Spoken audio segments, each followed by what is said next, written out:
তুমি বুঝবা না।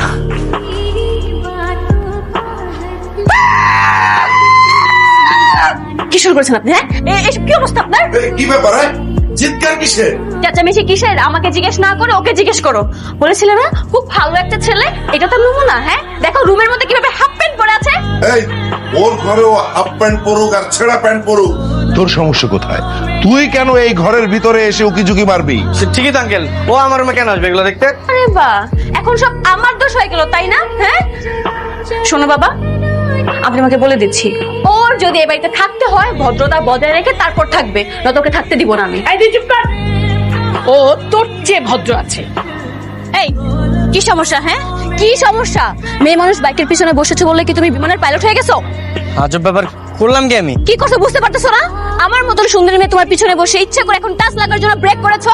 আরে আসছে আমার সুন্দরী মেয়ে, সুন্দর, নিজের কাছে নিজের সুন্দর লাগে বুঝো না? সারাদিন তো করো মেকআপ, মেকআপ না করলে কেউ ফিরেও তাকাইতো না।